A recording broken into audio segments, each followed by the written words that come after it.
মানসীকে কি বলবো? ও তো শুধু আমাকে এসে বলে যায়, তুই তো আমার নামে আসল বাজে বাজে কথাগুলো বলেছিস আমার বাড়িতে ওর, তারপর দেখবি তোর কি করি। মানছি আমি দিদিকে কথাগুলো বলেছি, কিন্তু তুমি তো বাজে কথাগুলো বলেছিলে বলেই আমি বলেছি।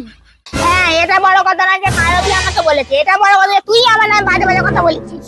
মানে নাকি তুমি এখন আমার উপরে উল্টে করছো, মানবীর কিছু বলছো না?